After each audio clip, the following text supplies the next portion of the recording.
Have you ever wondered what happens when a small town's entire population suddenly develops the same nightmare?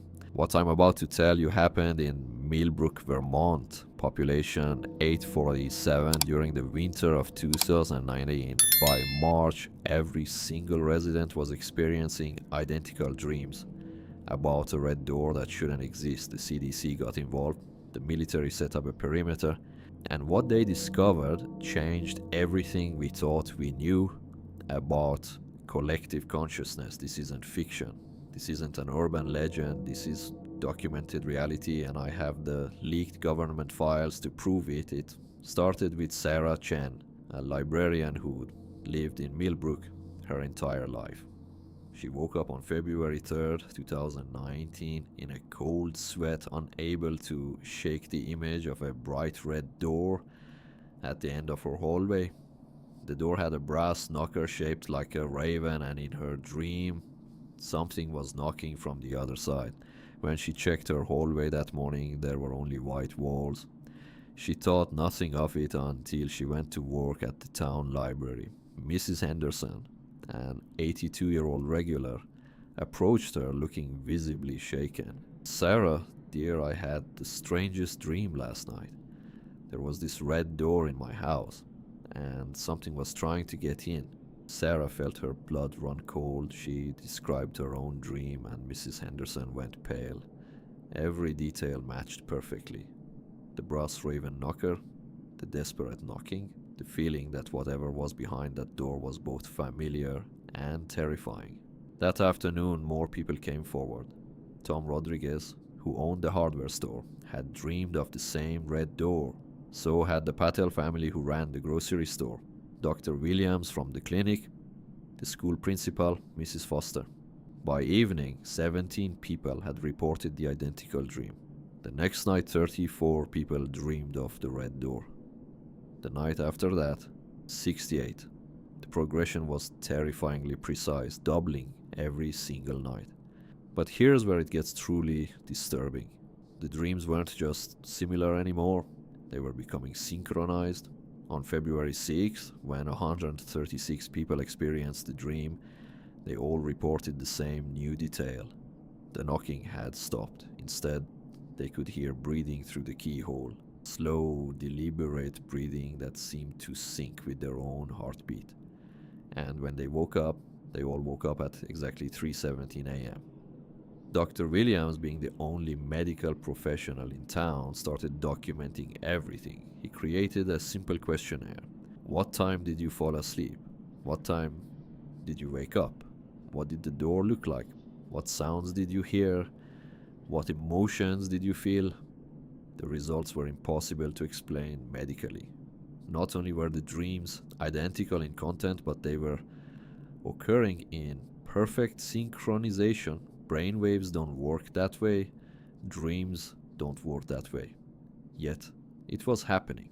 By February 10th, 273 people were having the dream.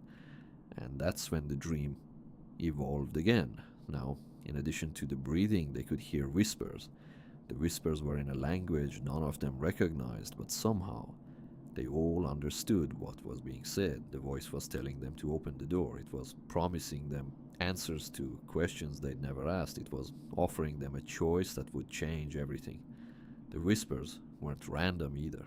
Dr. Williams discovered that people were hearing them in alphabetical order by last name. The Andersons heard the whispers first in their section of the dream, then the Bakers, then the Chens, and so on. It was as if something was systematically cataloging every dreamer. Sarah Chen, being early in the alphabet, was among the first to hear her personal whisper. The voice knew things about her that no one else knew. It mentioned her childhood imaginary friend, Marcus, whom she'd never told anyone about. It referenced the poem she'd written in high school but never shown to anyone. It knew about the miscarriage she'd had 3 years ago that even her husband didn't know about. But the most disturbing part was what it promised her. It said that behind the red door was her daughter. The daughter she'd lost. The daughter who was waiting for her to just turn the handle and step through. Dr. Williams compiled his data and contacted the Vermont Department of Health on February 12th.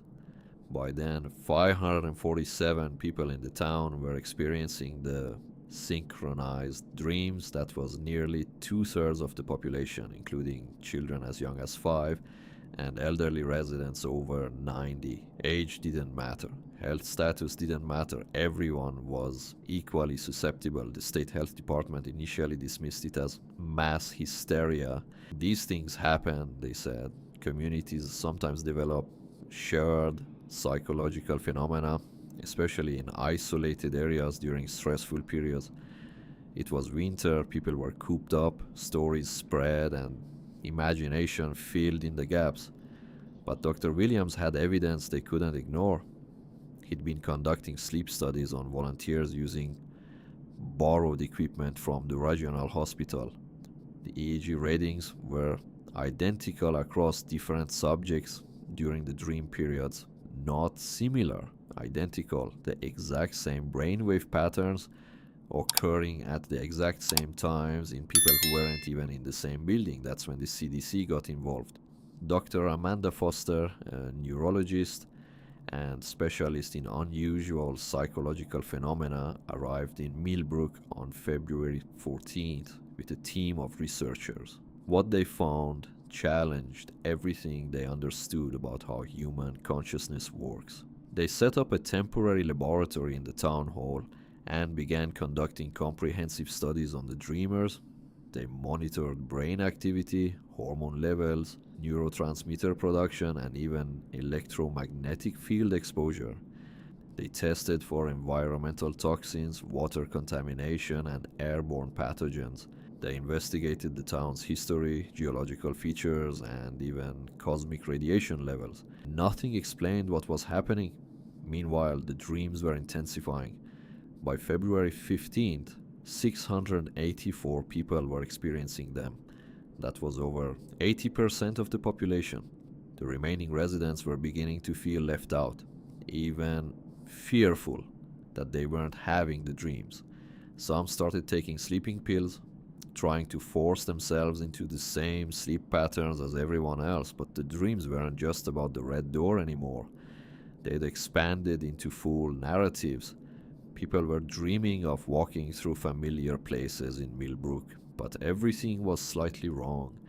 The library had books written in that unknown language. The grocery store sold items that didn't exist. The elementary school had an extra floor that led to classrooms filled with children no one recognized, and at the center of this alternate version of their town was a house that didn't exist in reality.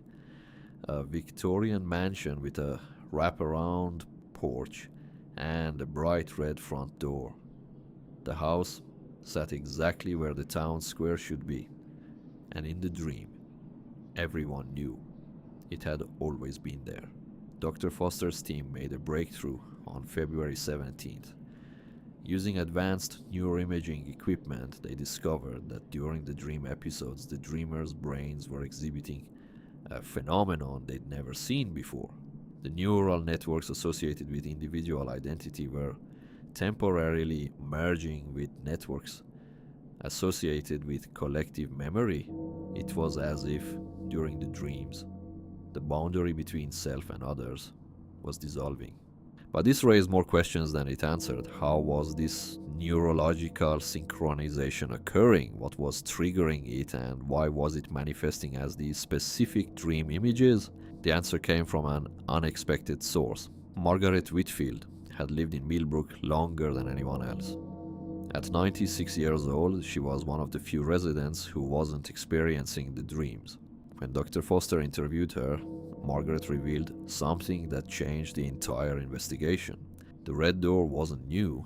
Margaret remembered hearing stories from her grandmother about a house that used to stand where the town square now sits. It was built in 1847 by a man named Cornelius Blackwood, who'd come to Vermont after studying mesmerism and spiritualism in Europe. Blackwood claimed he could connect human minds across great distances. He believed that consciousness wasn't individual, but collective, and that the right conditions could allow people to share thoughts, memories, and experiences.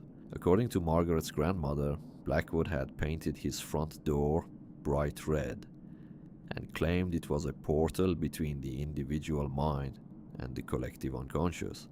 He conducted seances and group meditation sessions trying to prove his theories about connected consciousness. The house burned down in 1889 under mysterious circumstances. Blackwood and his followers were found dead inside, all arranged in a perfect circle around where the red door had been. The official cause was listed as smoke inhalation, but witnesses reported that the bodies showed no signs of trying to escape. They died sitting peacefully as if they'd chosen to stay. The town built the square over the foundation of the burned house, but Margaret's grandmother always said that some things don't stay buried. Dr. Foster's team immediately began investigating the historical records. What they found was a pattern of unexplained incidents in Millbrook that corresponded to significant construction or renovation work in the town square area. In 1923, when they installed new water pipes under the square, 17 residents reported shared nightmares for 2 weeks. In 1954, during the installation of electrical lines, 43 people experienced synchronized dreams. In 1978, when they renovated the gazebo, 89 residents had collective nightmares about a house that didn't exist. Each incident had been dismissed as community stress or seasonal depression. No one had connected them to the old Blackwood house or recognized the pattern of exponential growth in affected individuals. But in December 2018, the town had undertaken its most significant renovation of the square in decades. They'd installed new drainage systems, replaced the foundation under the gazebo, and dug deeper than anyone had ever dug before. Dr. Foster's team obtained permission to excavate the area. What they found, 3 feet below the current surface, changed everything. The foundation of the Blackwood house was still there, perfectly preserved, but more importantly, they found Blackwood's laboratory. The basement had been sealed when the house burned, creating an airtight time capsule filled with his research. Blackwood's journals, written in meticulous detail, described experiments in what he called consciousness confluence. He'd developed techniques for synchronizing brain states across multiple subjects, using a combination of environmental factors, psychological conditioning, and what he called sympathetic resonance. According to his notes, the red door wasn't just symbolic, it was the focal point of a complex system designed to merge individual consciousness into a collective experience. The door itself contained materials that generated specific electromagnetic frequencies. The room beyond it was designed with precise acoustic properties that could influence brainwave patterns. Even the paint was special, mixed with minerals that Blackwood claimed could store and amplify psychic energy. But the most disturbing discovery was Blackwood's final entry, dated the day before the fire. He wrote, "The door is working too well. We can no longer distinguish between self and other. The individual mind is dissolving into the collective, but we cannot stop. We do not want to stop. The voice behind the door promises us unity beyond death, connection beyond the physical world. Tomorrow we will open the door completely. We will step through together." Dr. Foster realized that the renovation work had disturbed something that had been dormant for 130 years. The electromagnetic properties of Blackwood's equipment, buried and preserved underground, had been reactivated by the electrical work in December. The dreams weren't just shared hallucinations, they were the reactivation of Blackwood's consciousness confluence system.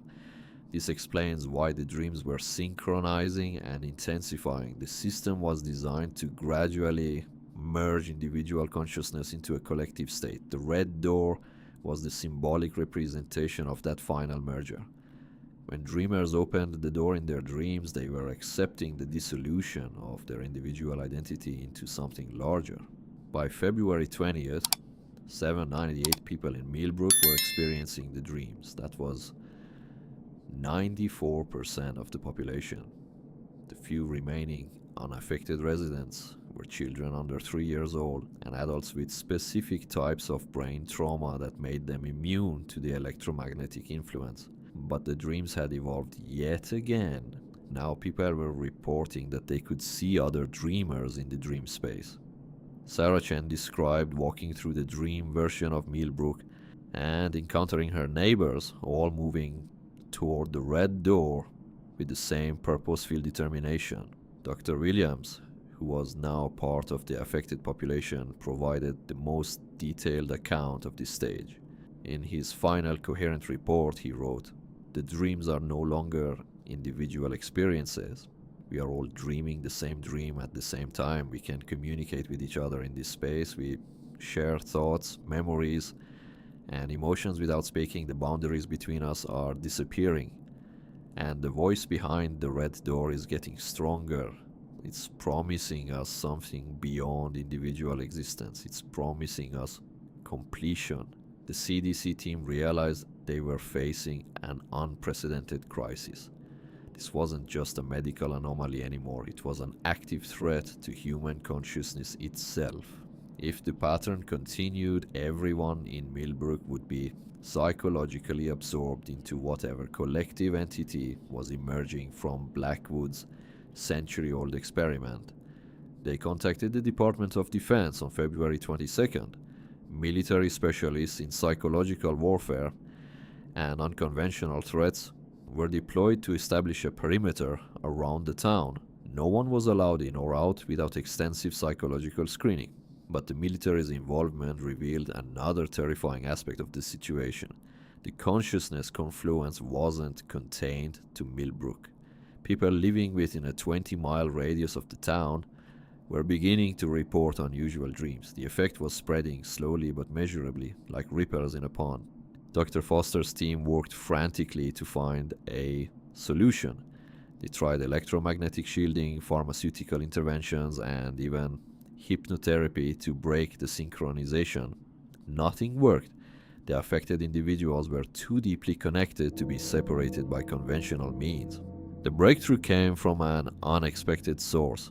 Margaret Whitfield's great niece, Lisa, who lived in Boston.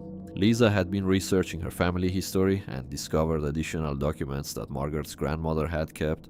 Hidden in an old trunk were letters between Margaret's grandmother and a woman named Clara Thorne, who had been one of Blackwood's original followers, but had left his group weeks before the fire. Clara's letters revealed that she'd become frightened by the intensity of Blackwood's experiments. She'd found a way to protect herself from the consciousness confluence by creating what she called mental barriers, using specific meditation techniques and physical objects that could block the electromagnetic influence. More importantly, Clara had discovered that the consciousness confluence system had a built-in failsafe. Blackwood had designed it with a way to reverse the process if it became too powerful. The red door could be closed, but only from the inside of the collective consciousness space. This meant that someone would have to voluntarily enter the dream state and navigate to the red door and close it from within, while maintaining enough individual identity to act independently of the collective will. Dr. Foster volunteered for the mission. As someone who wasn't from Millbrook and therefore less susceptible to the local electromagnetic influence, she believed she might be able to resist the merging process long enough to complete the task. On February 25th, with 831 of the town's 847 residents now affected, Dr. Foster entered the dream state using a combination of electromagnetic induction and controlled sedation. Her brain activity was monitored by her team as she navigated the collective consciousness space. Her journey was recorded through real-time EEG analysis and her own verbal reports during lighter phases of sleep. What she experienced was both fascinating and terrifying. The dream version of Millbrook was incredibly detailed, more vivid and consistent than any individual dream could be. Every building, every street, Every tree was rendered with perfect accuracy based on the collective memory of all the dreamers. But overlaying this familiar landscape was the influence of Blackwood's vision.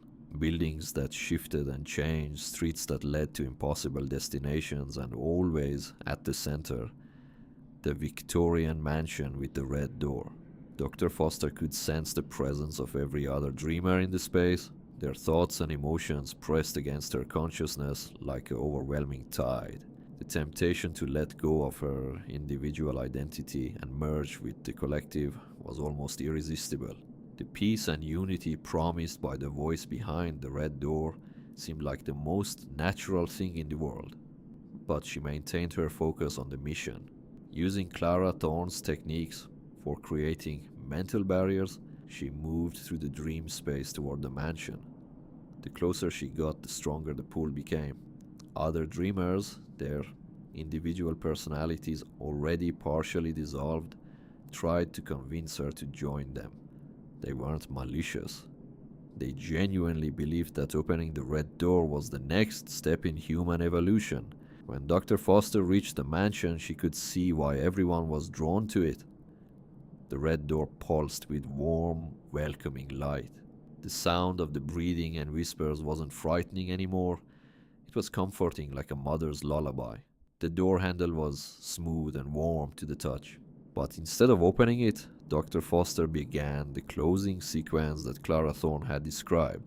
It required her to consciously reject the collective consciousness while simultaneously understanding and accepting it. She had to choose individual existence while acknowledging the beauty of unity. The process was excruciating. Every part of her mind wanted to give in, to open the door and step through into whatever lay beyond. The collective consciousness fought her, not with malice, but with the desperate need of 831 people who had already committed to transcendence. But Dr. Foster held on to her individual identity and completed the closing sequence. The red door began to fade, then solidify, then fade again. The mansion around her started to dissolve. The dream version of Millbrook flickered like a dying television screen. And then she woke up. The EEG monitoring showed that at the exact moment Dr. Foster completed the closing sequence, the synchronized brain activity across all the dreamers stopped. For the first time in 3 weeks, the people of Millbrook were sleeping individual, unsynchronized dreams. When they woke up the next morning, February 26th, they were themselves again. The collective consciousness had been dissolved, the connection broken, but they all retained clear memories of their shared experience, and many reported feeling a sense of loss that took months to overcome. The CDC team immediately sealed the excavation site and removed all of Blackwood's equipment. The electromagnetic generators were destroyed and the site was filled with concrete and permanently sealed. But the story doesn't end there, because what the CDC team discovered in their follow-up studies changed our understanding of human consciousness forever. Dr. Foster's experience in the collective consciousness space had left her with an unexpected side effect. She retained a limited ability to sense the emotional states of people around her, not their thoughts, but their feelings, their fears, their deepest anxieties. It was as if her brief connection to the collective had left a permanent channel open in her mind. She wasn't the only one.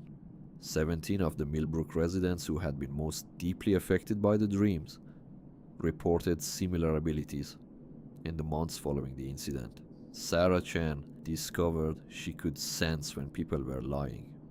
Tom Rodriguez found he could feel the presence of others through walls and closed doors. Dr. Williams developed an almost supernatural ability to diagnose illnesses before symptoms appeared. These abilities weren't overwhelming or uncontrollable like the collective consciousness had been. They were subtle, useful, and completely voluntary. It was as if the experience had awakened dormant parts of their brains that had evolved beyond current human capability. The CDC classified these findings under the highest level of secrecy. The implications were staggering. If human consciousness could be artificially connected and enhanced, what did that mean for the future of humanity?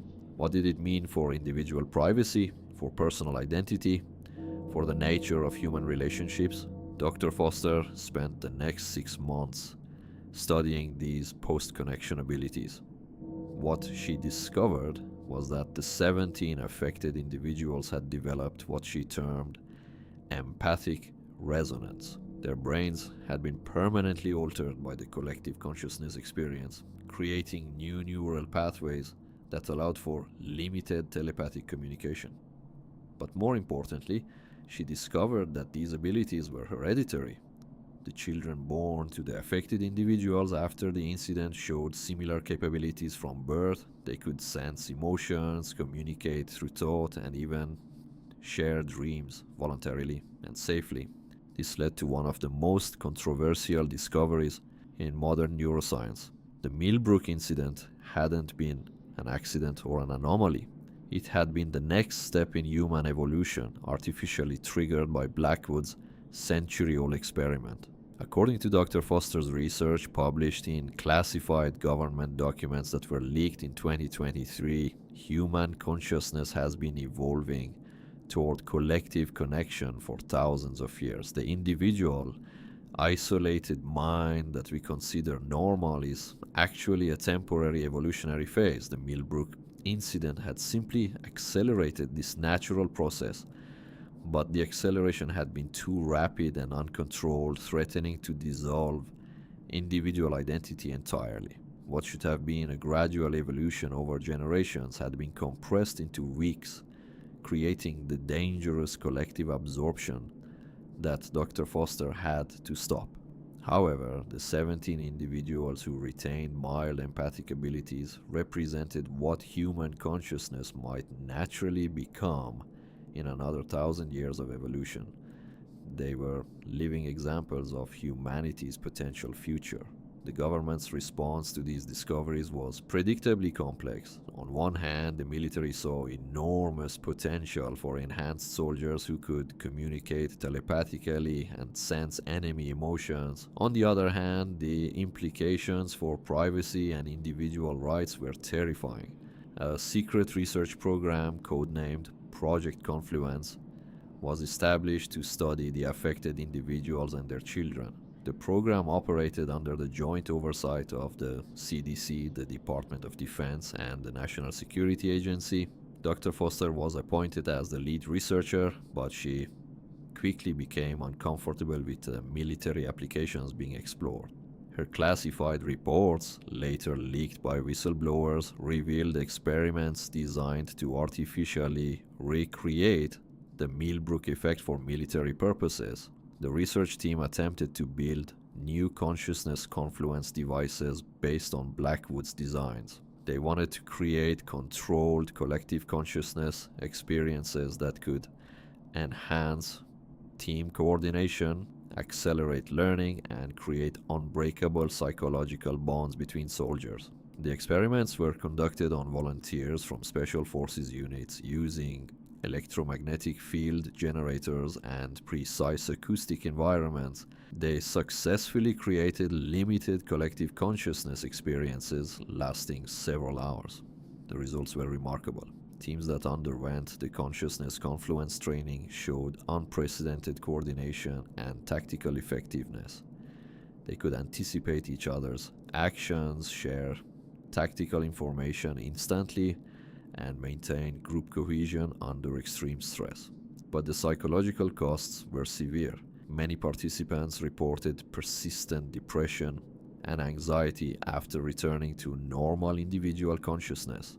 They described feeling isolated and incomplete, desperately craving the unity and connection they'd experienced during the confluence state. Several volunteers requested repeated sessions despite knowing the risks. They became psychologically dependent on the collective consciousness experience, unable to find satisfaction in individual existence. Dr. Foster documented these side effects and recommended termination of the military applications. Her reports emphasized that consciousness confluence, even in controlled doses, fundamentally altered human psychology in ways that weren't fully understood.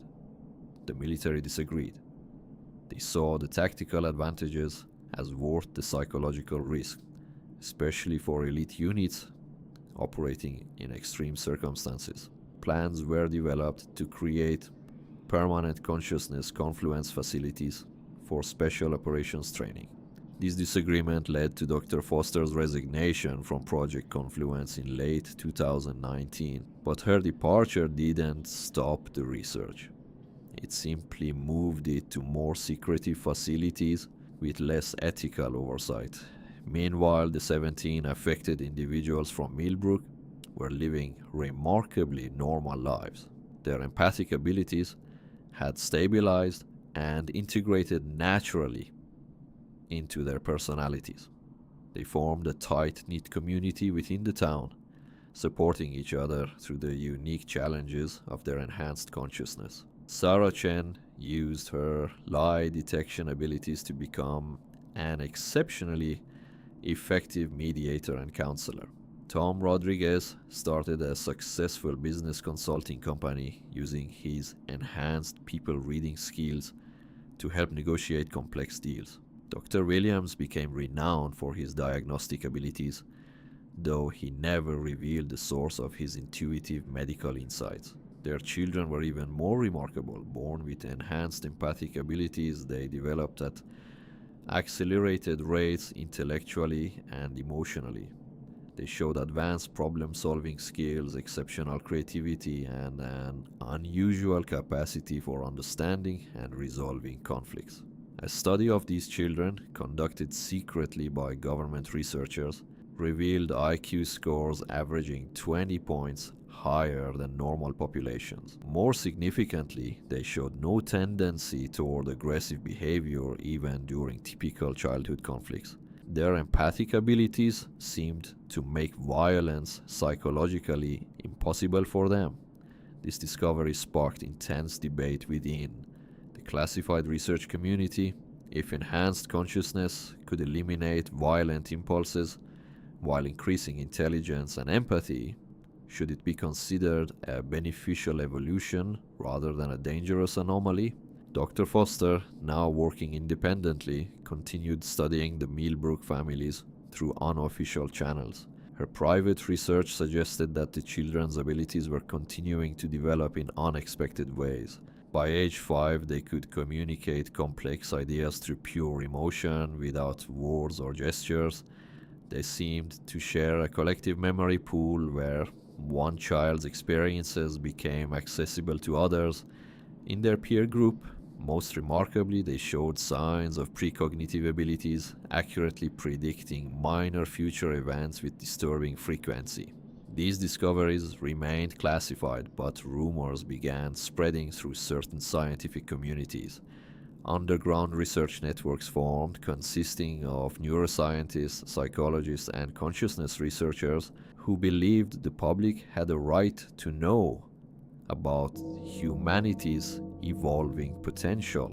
The leaked documents that eventually revealed Project Confluence came from these underground networks. Whistleblowers within the government research programs provided evidence of ongoing consciousness manipulation experiments, forced testing on unwilling subjects, and plans to weaponize collective consciousness technology. The revelations sparked international controversy. Human rights organizations condemned the experiments as violations of basic psychological autonomy. Religious groups debated whether enhanced consciousness represented spiritual evolution or dangerous hubris. Scientific communities split between those who saw enormous potential and those who feared uncontrollable consequences. But perhaps the most significant response came from the Millbrook families themselves. When the existence of their abilities became public knowledge, they made a collective decision to embrace transparency rather than secrecy. They formed the Millbrook Institute, a research organization dedicated to studying consciousness evolution in ethical, voluntary ways. Their goal was to understand their abilities fully and determine whether they represented a beneficial path for humanity's future. The Institute's first major study involved comprehensive analysis of the 17 original affected adults and their 12 children. The results, published openly rather than classified, provided the first honest assessment of enhanced consciousness capabilities. The study confirmed that the adults' empathic abilities were stable and beneficial. They reported higher life satisfaction, more successful relationships, and greater professional effectiveness compared to control groups. The psychological isolation they'd experienced immediately after the incident had resolved completely within 2 years, and the children's abilities were more complex. In addition to enhanced empathy, they demonstrated collective problem-solving capabilities that exceeded individual genius-level intelligence. When working together on complex puzzles or mathematical problems, their combined consciousness could process information in ways that seemed to transcend normal human limitations. Emotional regulation skills that made them immune to typical psychological manipulation and propaganda. Their empathic awareness made it impossible for others to deceive them about motives or intentions. Accelerated learning in areas requiring intuitive understanding, such as art, music, and interpersonal skills. However, their learning rates for purely logical subjects like mathematics and science were only moderately enhanced. Most intriguingly, they showed signs of what researchers termed temporal perception variance. They seemed to experience time differently than normal humans, occasionally reporting detailed memories of events that hadn't happened yet but later occurred exactly as remembered. These findings suggested that consciousness evolution involved more than enhanced empathy or telepathic communication. It appeared to alter fundamental perceptions of reality, time, and individual identity in ways that current neuroscience couldn't fully explain. The Millbrook Institute's openness attracted researchers from around the world. Neuroscientists, quantum physicists, philosophers, and consciousness researchers collaborated on studies that pushed the boundaries of multiple disciplines. One of the most significant breakthroughs came from Dr. Maria Santos, a quantum physicist who theorized that consciousness might operate according to quantum mechanical principles rather than classical neural networks. Dr. Santos proposed that the consciousness confluence phenomenon worked by creating quantum entanglement between individual brain states. This would explain how separate minds could share information instantaneously across distances and how collective consciousness could access information beyond individual sensory input. If consciousness operated at a quantum level, then the abilities demonstrated by the Millbrook families might represent access to information fields that exist outside normal space-time constraints. This could explain their precognitive experiences and their enhanced problem-solving capabilities when working collectively. The quantum consciousness theory had profound implications. It suggested that individual human consciousness might be artificially limited by biological constraints that could potentially be overcome through technological or evolutionary enhancement. But it also raised terrifying questions about the nature of reality and free will. If consciousness could access information across time and space, what did that mean for causality and personal responsibility? If individual minds could be merged into collective entities, what happened to personal identity and human rights? These philosophical questions became urgent practical concerns when other consciousness confluence incidents began occurring around the world. In 2021, a similar phenomenon was reported in a small village in rural Japan. 37 residents began experiencing synchronized dreams after construction work disturbed an ancient burial site. The dreams involved traditional Shinto spiritual imagery rather than red doors, but the neurological patterns were identical to those observed in Millbrook. Later that same year, an isolated research station in Antarctica reported that all 14 staff members had developed empathic abilities after exposure to electromagnetic anomalies associated with rare mineral deposits in the ice. In 2022, a neighborhood in Mumbai experienced a collective consciousness event lasting several days after a gas leak exposed residents to unknown chemical compounds. The affected individuals described shared visions of ancient Indian philosophical concepts about universal consciousness and the illusory nature of individual identity. Each incident confirmed that consciousness confluence wasn't unique to Blackwood's specific experimental setup. It appeared to be a latent capability of human consciousness that could be triggered by various environmental factors, technological interfaces, or chemical influences. The growing number of incidents led to the formation of an international monitoring organization called the Global Consciousness Research Initiative. This consortium of scientists, government representatives, and affected individuals worked to track consciousness confluence events and develop protocols for managing them safely. The initiative's research revealed several consistent patterns across all documented incidents. The confluence effect always began with shared dreams or visions containing symbolic imagery specific to local cultural contexts. The synchronization process followed exponential growth patterns, typically doubling the number of affected individuals each day until reaching a critical mass of 70-80% of the local population. The collective consciousness entities that emerged were generally benevolent but showed little regard for individual autonomy or personal choice. Individuals who retained partial empathic abilities after incident resolution consistently showed enhanced intelligence, emotional stability, and social cooperation. Children born to affected parents demonstrated advanced cognitive and empathic abilities that continued developing throughout childhood and adolescence. Most significantly, the research revealed that consciousness confluence incidents were accelerating in frequency. What started as isolated anomalies were becoming increasingly common, suggesting that humanity was approaching some kind of evolutionary threshold.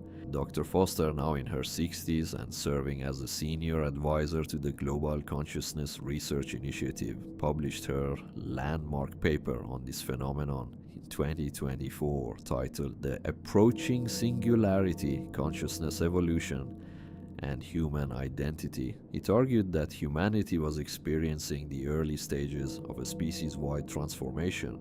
According to Dr. Foster's analysis, consciousness confluence incidents represented evolutionary pressure toward enhanced collective awareness.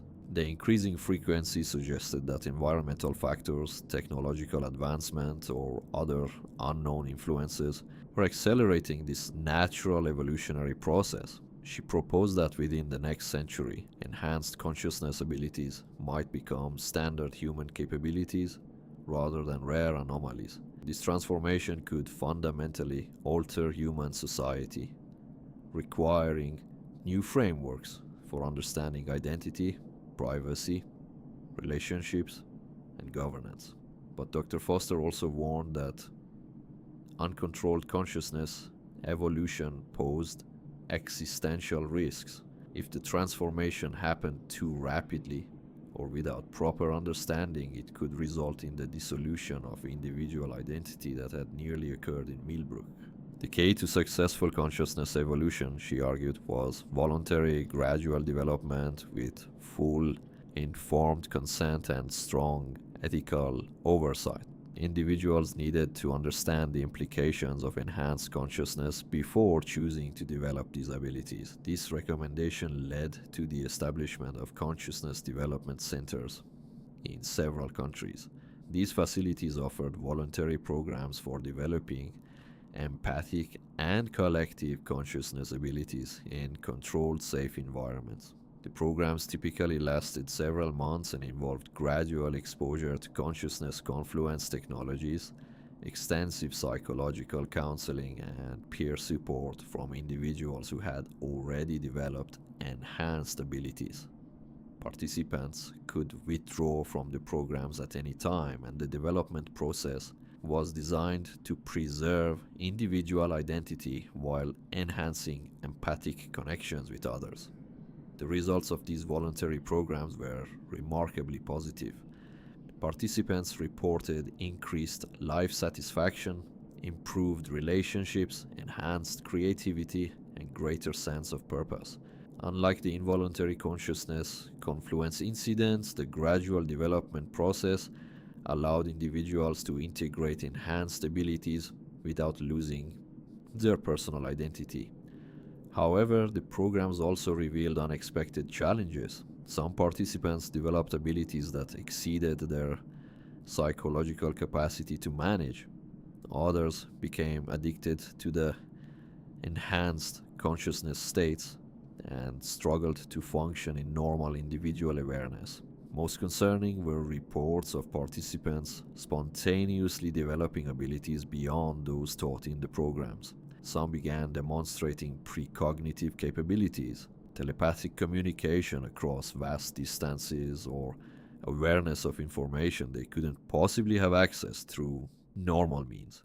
These spontaneous developments suggested that consciousness enhancement might trigger unpredictable evolutionary leaps rather than gradual, controllable improvements. This led to the development of more sophisticated monitoring and support systems for consciousness enhancement participants. Psychological evaluation became continuous rather than periodic, and rapid response teams were established to assist individuals experiencing unexpected ability development. The monitoring revealed fascinating patterns in consciousness evolution. Individuals with artistic or creative backgrounds tended to develop enhanced intuitive abilities. Those with scientific or analytical training showed improved logical processing and pattern recognition. People with strong interpersonal skills developed advanced empathic and communication capabilities. But the most remarkable discoveries came from studying the children and grandchildren of consciousness, confluence survivors. These second and third generation enhanced individuals were developing abilities that exceeded anything seen in their parents. Some could communicate complex mathematical concepts through pure emotional transmission. Others demonstrated awareness of global events occurring thousands of miles away. A few showed signs of being able to access historical information about events they couldn't possibly have learned through normal means. Dr. Foster's team documented cases of enhanced children accurately describing historical events, scientific discoveries, and cultural practices from civilizations that existed before recorded history. And the source of this information remained completely unexplained. The most extraordinary case involved Elena Rodriguez, the daughter of Tom Rodriguez, from Millbrook. At age 12, Elena began producing detailed drawings of astronomical phenomena that hadn't been discovered yet by professional astronomers. Her drawings included accurate depictions of exoplanet atmospheres, stellar formation processes, and galactic structures that were later confirmed by space telescope observations. When asked how she knew about these cosmic events, Elena simply said she could feel them happening in the big dream that connects everything. This phrase, the big dream that connects everything, became commonly used by enhanced children to describe their perception of reality. They seemed to experience individual consciousness as a small part of a vast, interconnected awareness that encompassed all existence. Religious and spiritual leaders around the world began interpreting these developments through various theological frameworks. Some saw consciousness evolution as the fulfillment of ancient prophecies about human transcendence. Others viewed it as dangerous departure from divine intention for human nature. The debates became particularly intense when enhanced children began reporting communications with deceased individuals. Several cases involved children accurately relaying information from dead relatives that they couldn't have known through normal means.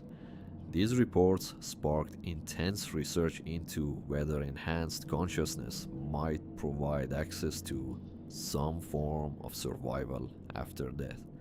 The implications were staggering for both science and religion. Dr. Foster's team conducted careful studies of these reported communications. While they couldn't prove contact with deceased individuals, they documented numerous cases where enhanced children accessed accurate information about dead people's lives, thoughts, and experiences that had never been recorded or shared with anyone living.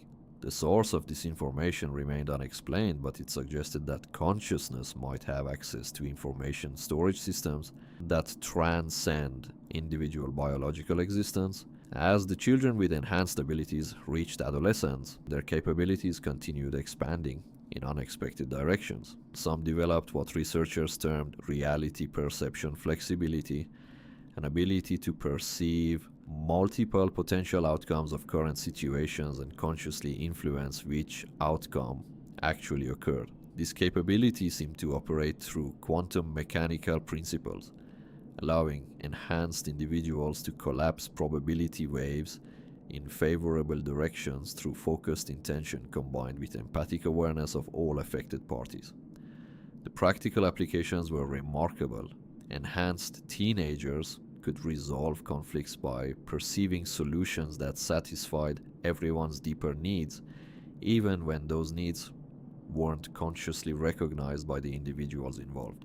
They could predict optimal timing for important decisions by sensing the probability patterns surrounding different choices. Some could even influence random events like coin flips or lottery drawings with success rates far exceeding chance. But these reality influencing abilities raised profound ethical and philosophical questions. If consciousness could alter physical reality through intention, what were the limits of this power? What responsibilities came with the ability to influence events through mental focus? The enhanced individuals themselves seemed naturally aware of these ethical implications. They developed strict personal codes about using their abilities responsibly. They refused to use reality influence for personal gain and seemed genuinely distressed when their abilities affected situations in ways they hadn't intended. This natural ethical instinct led researchers to investigate whether enhanced consciousness might automatically include improved moral reasoning. Studies comparing enhanced individuals to control groups revealed significantly higher scores on empathy assessments, moral reasoning tests, and ethical decision-making scenarios. The enhanced individuals weren't just more powerful, they were more fundamentally good in measurable, objective ways. This discovery suggested that consciousness evolution might naturally select for cooperative, ethical behavior rather than selfish exploitation of enhanced abilities. But this raised another disturbing question. Were enhanced individuals truly making free moral choices? Or were their abilities somehow constraining them toward ethical behavior? If consciousness enhancement automatically improved moral reasoning, what did that mean for concepts like personal responsibility and free will? Dr. Foster explored this question in her 2025 study, Consciousness, Ethics, and Free Will in Enhanced Humans. Her research involved detailed psychological analysis of enhanced individuals' decision-making processes. She discovered that enhanced consciousness didn't eliminate free will, but expanded it dramatically. Enhanced individuals could perceive the full consequences of their actions across multiple probability timelines, understand the deeper motivations behind their choices, and recognize the interconnected effects of their decisions on other people's lives. This expanded awareness made selfish or harmful choices psychologically uncomfortable rather than impossible. Enhanced individuals could still make unethical decisions, but doing so required them to consciously ignore vast amounts of information about the suffering their choices would cause. In practical terms, this made unethical behavior extremely rare among enhanced individuals, not because their free will was compromised, but because their awareness was so comprehensive that harmful choices became emotionally unbearable. This finding had profound implications for society's understanding of morality and criminal behavior. If consciousness enhancement naturally led to ethical behavior, what did that suggest about the root causes of crime and social problems in normal human populations? Some researchers began proposing that many social problems might be solved through widespread consciousness enhancement programs. If enhanced individuals were naturally more cooperative, empathetic, and ethical, then consciousness evolution could be humanity's solution to war, crime, and social inequality. But critics argued that mandatory consciousness enhancement would represent the ultimate violation of human autonomy. The right to individual consciousness, including the right to be selfish, deceptive, or even harmful, might be fundamental to human nature. These debates intensified when governments began considering consciousness enhancement as an alternative to traditional criminal justice systems. Several countries proposed voluntary consciousness development programs for convicted criminals, offering reduced sentences in exchange for participating in enhancement procedures. The pilot programs produced remarkable results. Participants showed dramatic reductions in recidivism rates, improved social integration, and genuine remorse for their past actions. Many became advocates for victims' rights and dedicated their lives to preventing others from making similar mistakes. But civil liberties organizations argued that offering consciousness enhancement to prisoners wasn't truly voluntary, since the alternative was longer imprisonment. They contended that any consciousness modification of individuals within the criminal justice system constituted cruel and unusual punishment, regardless of the benefits. The debate reached international prominence when Marcus Thompson, a convicted murderer who had participated in a consciousness enhancement program, testified before the United Nations Human Rights Council about his experience. Thompson described his transformation from a violent, antisocial individual to someone capable of feeling genuine empathy for his victims and their families. He argued that consciousness enhancement had given him the psychological tools to understand and take responsibility for his actions in ways that traditional therapy had never achieved. But he also acknowledged that the person he had become was fundamentally different from who he had been before enhancement. His values, priorities, and entire worldview had changed so dramatically that he felt like a different person occupying the same body. This raised questions about whether consciousness enhancement constituted a form of psychological death and rebirth rather than therapeutic healing. If the process fundamentally altered personality and identity, could it be considered ethical treatment? Or was it a form of execution followed by replacement with a different person? These philosophical dilemmas became increasingly urgent as consciousness enhancement technology improved and became more widely available. Private companies began offering enhancement services to wealthy individuals seeking competitive advantages in business and personal relationships. The commercialization of consciousness enhancement created new forms of social inequality. Enhanced individuals had significant advantages in career advancement, relationship formation, and financial success. They could read social situations with supernatural accuracy and anticipate market trends through probability perception and build trust effortlessly through empathic communication. This led to the emergence of what sociologists termed consciousness classism, a new form of social stratification based on cognitive and empathic capabilities rather than traditional factors like wealth or education. Enhanced individuals naturally gravitated toward leadership positions in business, politics, and social organizations. Their superior understanding of human psychology and group dynamics made them extraordinarily effective at managing complex organizations and resolving conflicts. But this concentration of enhanced individuals in positions of power created concerns about democratic representation and social justice. If enhanced individuals were naturally better at leadership and decision making, what role should normal humans play in governing society? Some enhanced individuals argued that their abilities came with responsibilities to use their power benevolently for the benefit of all humanity. They formed organizations dedicated to using enhanced consciousness for solving global problems like climate change, poverty, and international conflicts. The Global Enhancement Coalition, founded by Sarah Chen and other Millbrook survivors, became the most prominent of these organizations. They used their collective consciousness abilities to coordinate complex international humanitarian efforts with unprecedented efficiency and success.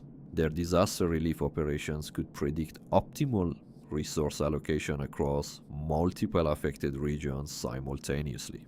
Their conflict mediation services achieved peace agreements in situations that had resisted traditional diplomatic efforts for decades. Their environmental projects identified solutions that balanced ecological needs with economic realities in ways that satisfied all stakeholders.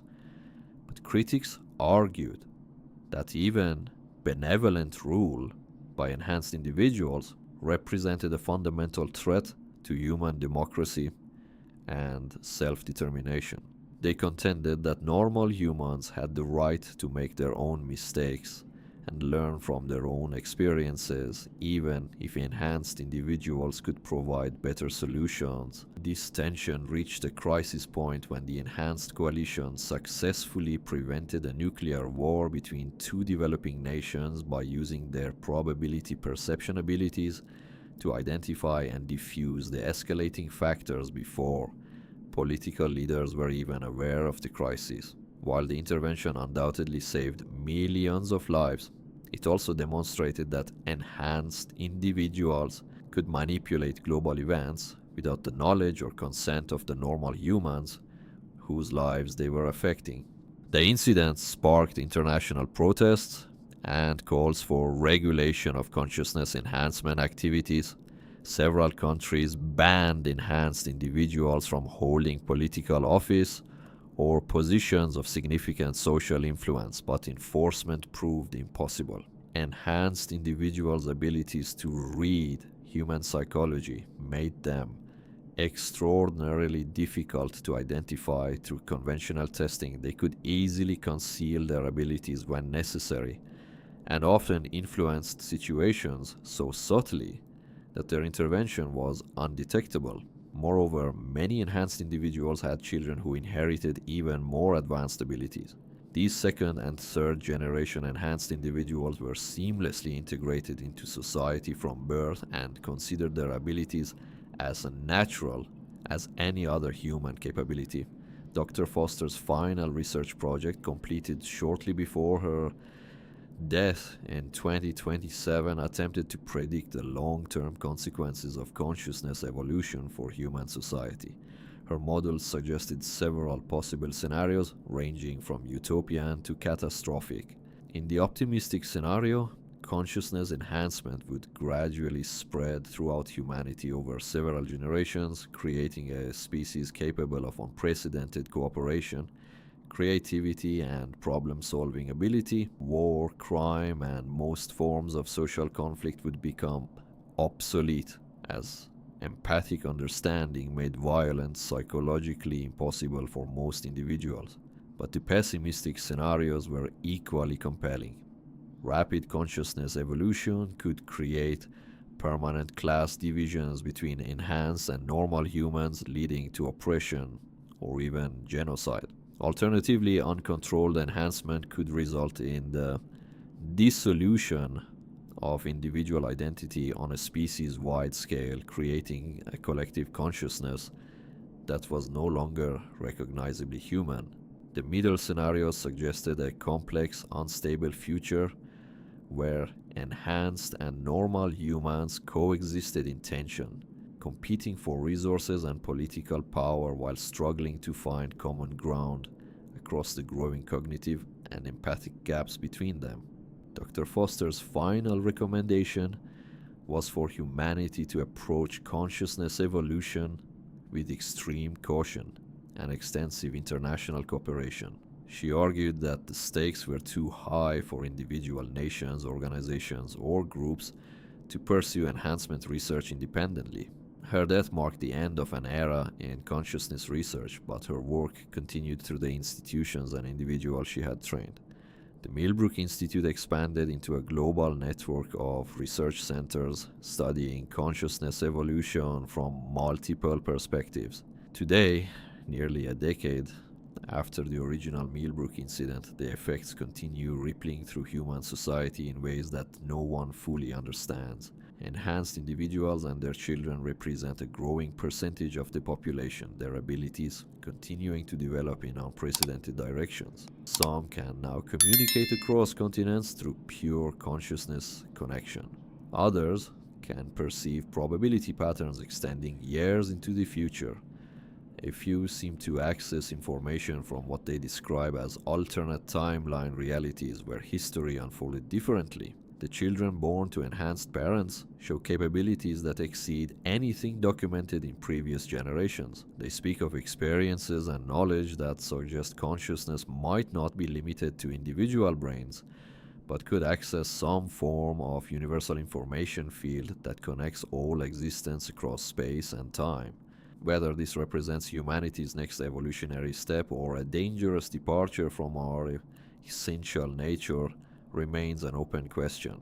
What's certain is that consciousness evolution is accelerating, and the choices we make in the next few years will determine whether enhanced consciousness becomes humanity's greatest achievement or its final mistake. The people of Millbrook, Vermont, never imagined that their shared nightmares about a red door would ultimately challenge everything humanity thought it knew about consciousness, identity, and the nature of reality itself. But perhaps that's how evolution has always worked, not through grand design, but through small anomalies that gradually transform into the foundation of something entirely new.